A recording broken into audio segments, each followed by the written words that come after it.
Welcome to Beyond the Next Chapter. I am your host, Whitney Clarke. We have made it to 2026, so we are so excited about the first podcast episode of the year, and we are in for a year of very good reading. So on today's episode, we're talking about the most anticipated reads of 2026. And joining us today is Ali. She is a book buyer at Changing Hands. You have the dream job of all of us book lovers. Yes, absolutely. Tell me a little bit about what you do as a book buyer.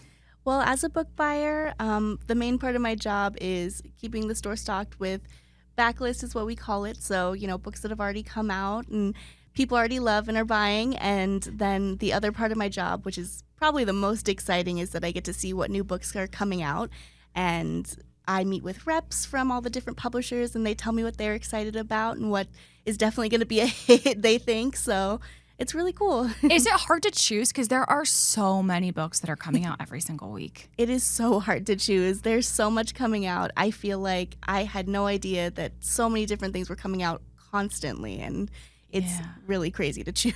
Yeah, I love that. What do you like to read? What are some of your favorite genres? I'm a big genre fiction person. I love romance. I love horror. I love graphic novels, things like that. I definitely try to read a lot of different stuff, so I love nonfiction as well. But yeah. I love that. Mm-hmm. How often are you reading for work versus reading just for fun and like choosing whatever you want? I feel like at this point, a lot of it feels like reading for work, just because I'm always using that eye to kind of see what's going to be big. But I still get to read for fun, and I really love reading like non-traditionally published stuff for that, just kind of seeing maybe they'll get traditionally published in the future and kind of trying to see what might be the next big thing, So cool. And there's so many things changing with publishing and and how authors, get their work out there. How long have you been doing this for Changing Hands? I started buying in about, I think, August of 2024. And so I've been the adult buyer since then. Cool. What is really popular right now? What are some of the genres? What are some of the books that people are really interested in? Yeah, I mean, traditional lit is always going to be kind of the king of all reading and everything, but romance is huge, genre fiction is huge, so sci-fi, fantasy, anything like that, horror. Yeah, I think, obviously things like heated rivalry, TV shows, movies, stuff like that is going to make things heat up a little bit. Totally. I mean, there's really no other word besides like heat up. I just started watching that series and I've been trying to locate the books. I went to Changing Hands, didn't have any copies. I mean, have you guys, was that just unexpected that you just started selling out? It was so unexpected, there's, I think, like 6 books in that series already, so it's been out for a little while. Maybe they haven't sold like as crazy before, and then the show came out and you couldn't find them anywhere. Oh, is it on back order now? It is on back order. We just got our stock that we ordered like last year. Okay. So, wow. So we've got some stuff in the store now, but it's going to go real quick. Yeah. Well, you know what? People are reading, and that's the most important thing. Yes, absolutely. It's the best. So sometimes you just never know what's going to be popular, what's going to be a really big hit. But I kind of tasked you and asked you to bring in a list of about 10 or so books that are coming out in 2026 that we're really excited about. I'm so excited about this list because you picked a little bit of something for everyone. So where should we start? Let's see. What do I have here? I think I'd like to start with Crux. Okay. Crux is by Gabrielle Tallent, and this book is your kind of typical literary fiction.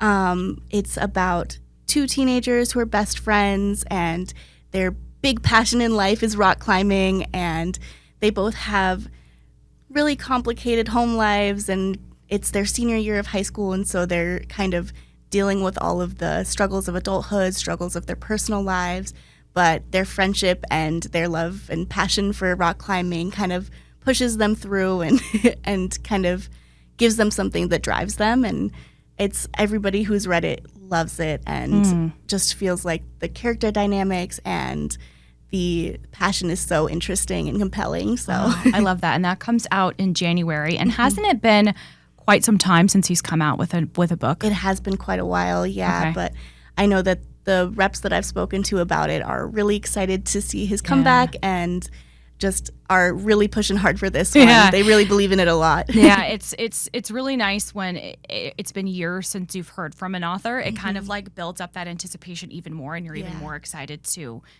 read something new. So certainly looking forward to that. We love those character-driven stories. Are you more into plot-driven or character-driven, or a little bit of both? I think I'm a very character-driven person. I love the inner turmoil of people and how they interact with each other and everything like that. I think that's how I see the world too. Yeah. So I love a character-driven story. I love that. I'm the same way. I mean, yes, you have to have somewhat of a plot, but that's the most important thing. And I'm saying this because this book is sitting right here as we're recording this. Intermezzo by Sally Rooney was like majorly character-driven. Okay, yes. Some people love her, some people don't, but I happen to love her writing, and that was sort of an example of that too. So we love it. Okay, what's next on the list? Next up on the list, I'm going to kind of pivot to nonfiction. I have a cookbook, Cooking con Claudia, Celebración. Claudia, it's by Claudia Regalado, and she's done a few events with us in the past. Oh, cool. She has another cookbook, Cooking con Claudia, the first one, and so it's all about, authentic Mexican food and cooking for your family, and this new one is about cooking for celebrations and big events and stuff like that, and all of the food looks so good. We have another event with her coming up at the end of January on the 20th, so we're excited to have her in the store to celebrate, and yeah. That's so cool. What is it like for you when you get some of these authors to come to events, because you guys have events just constantly? Oh, it's huge. We love it. We love having them in the store, getting to interact with them with staff and everything like that, and getting to see kind of their life's work come to life right in front of them is huge, Totally. Yeah. Why is it important for you to have this representation of the recipes she's specifically bringing to the table, and this culture and this this kind of slice of life? Absolutely. I mean, I think it's really important, she's local. Arizona is so huge for Mexican food. I think that all across the country, it's kind of, we're wanting to celebrate that culture and really kind of say, hey, we see you, we love you, and I think I just love, as a Mexican woman myself, I love being able to hype up the culture, know? I love that. How about this book? Because I'm really excited about this. And Now Back to You. Yes. Okay. So, And Now Back to You by B.K. Borison. This one is huge. So this one is two meteorologists who fall in love. They kind of have a rivals relationship. One is very type A, put together. The other one is more spontaneous. And so they come together because they have to work on the big snowstorm of the century and report on that. And it just kind of pushes them together. So, and I right now am reading First Time Caller, which is the first in this series. This is the second. I think with a lot of these romance stories, they're similar characters, so I don't think you necessarily have to read one before the other. Yeah. But I'm going to be interviewing the author pretty soon, so I wanted to listen to the first book, and it is so cute. It's adorable. It's like a modern day Sleepless in Seattle. And it's like with romance books, you know how it's going to end, but you're still just kicking your feet reading this and listening to this. So I think this is my first book that I've read by B.K. Borison, but I'm really enjoying it. And so it got onto my radar because obviously I work in news. So I was like, meteorologist. Okay, that's interesting. So I think it'll be really cute for sure. Yeah, we're really excited about it. We have a lot of big fans at our store, so they're so hyped for this new one to come out. I bet. Do you do physical books, audiobooks, a mix of all of them? Physical books are my favorite, but I do like to listen to audiobooks when I'm doing other things and cooking or whatever. Yeah. I do a lot of audiobooks in nonfiction because I like to read memoirs read by the author. But this in particular, this is the first time I've actually listened to a romance book, and I really like it a lot. So I'm going to have to give it a try again. So I love that. Yeah. Okay, what's next? Okay, so next one we have on the list is Operation Bounce House by Matt Dinniman. Okay. Matt Dinniman was a huge author for us the last couple of years. He had his original series is called Dungeon Crawler Carl, and this is a sci-fi series. Both this and the new book very much feature, just kind of your regular guy who gets thrown into this game show type situation where he has to fight all these crazy monsters and things. And it's usually being put on by some big corporation or something like that. And it's very fantastical and silly. Yeah. And we have had so many readers fall in love with the first series, but this new one is a standalone. Okay. So I think for people who have seen that series and are intimidated by how many books are already out in that series, they can kind of jump into this one and see if they like it, test the waters, and then they have a whole back catalog of things they can check out. And then this book comes out in February. Okay, another book that I'm looking forward to is called Half His Age. Okay, yes, absolutely. So this one's Jennette McCurdy. She is coming out with a fiction release this year. It's kind of very, I think it's being described as kind of Lolita from Lolita's side of the story a little bit, and kind of a little bit twisted and strange and intense. And, I think a lot of people are really excited to see what her follow-up is going to be after I'm Glad My Mom Died. That one was so personal and intense, and I think a lot of her experiences that she talked about in that kind of have inspired this a little bit, and kind of, I think people are interested to see, how she's going to approach this topic, because it's such a, controversial thing. Right. And this one comes out in January. And when I was looking at books that were coming out this year, I remember seeing it thinking, is this fiction or nonfiction? And it's fiction. So this is her first fiction book. So it's so interesting to see her telling her own, as you mentioned, very personal story, and moving now to fiction. So I listened to her memoir like probably 2 years ago, but I feel like it is still one of the most popular nonfiction books out there. Absolutely, yeah. The paperback version just came out, and it's been in hardcover for several years now. So I think that kind of speaks to the stay power of this title and how people really want to hear her story and kind of give her that voice, which is amazing. Yeah. Can you explain books? When does a book come out in paperback versus hardcover? Because I think a lot of people might not get that not everything comes out in paperback right away. Yeah, absolutely. So typically I would say it's about a year after the hardcover comes out, you'll see the paperback come out. Sometimes if a book is a bestseller and it's just flying off the shelf, sometimes that hardcover will stay in the stores for a little bit longer. I'm not sure exactly how they decide that, but I do know that usually I see it about a year after, sometimes soon, sometimes a little sooner. How do you know how many copies of a book to order? You just kind of like ballpark and estimate like the demand? Yeah, I'm very fortunate that the system that we work with gives me kind of a view of similar titles and how many we've ordered in the past of those. And then working with the reps from the publishers is so incredibly helpful because they have such a good mind of they've worked with us for years and years, so they know kind of our ordering patterns. So like somebody like me who's new and just started a year ago, I can see how past buyers have ordered and how they've been guided by our reps and everything. So it really depends. Yeah. How many publishers and like reps are you working with like at any given time? Quite a few. I would say I have like I would say 6 main publishers right now. And then there's also like indie publishers and things like that we'll work with a little less frequently, but we'll still meet with the reps and hear about what new is coming out and what they're really excited about. So it's a lot. I don't know what the exact number is.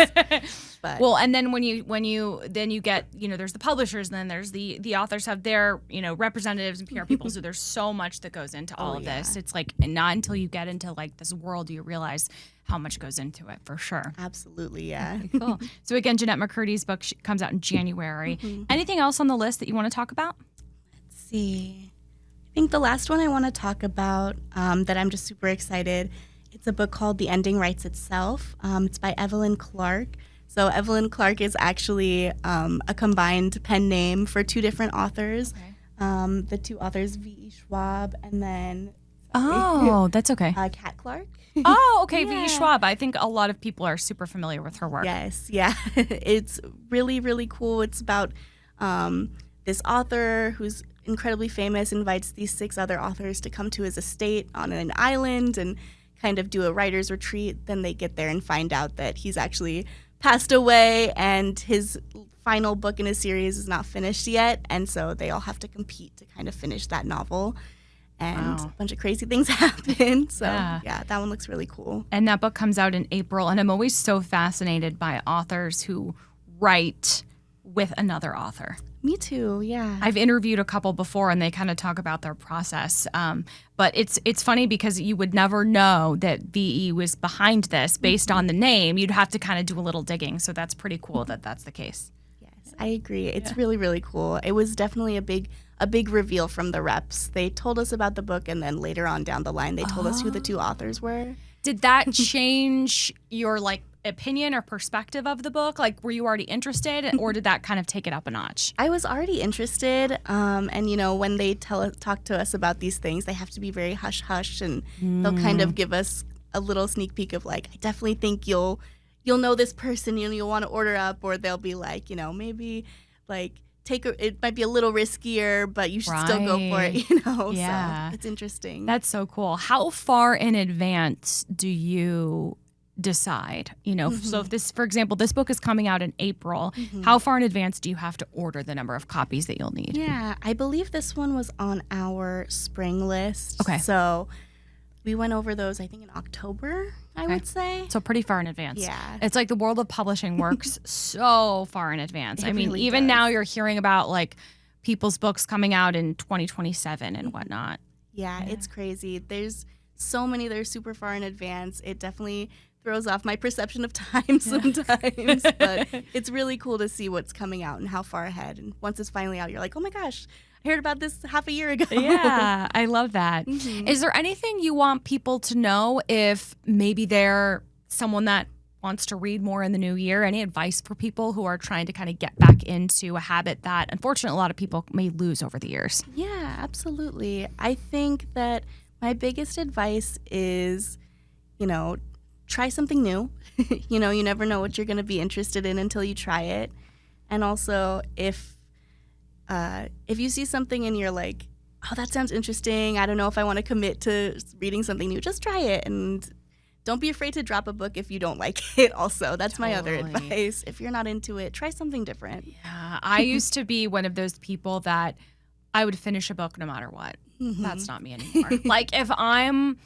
If I get to a certain point in a book, and if I'm if it feels like a chore to pick up, then I'm like, this is not for me. And sometimes there was this book that I was reading that was really long, over 600 pages. And I was 20% in, I was not into it. I'm like, I just can't do this. Right. If you're not excited about it, you're not excited about it. I completely agree. Yeah. And you never know. You may pick it up one day and be like, oh, I'm breezing through this. Totally. But try something different in between that. Yeah. Are you a mood reader or... I'm a huge mood reader, yeah. Me too. I have to be in the mood for a specific type of book. Otherwise, I'm not going to like it. I think that was what the problem was with this last one. Yeah, me too. What do you want people to know about Changing Hands if they want to visit you guys? Tell them a little bit about the stores if they're not familiar. Yeah, of course. So our original store, we had our 50th anniversary in 2024. So it's been open for 52 years.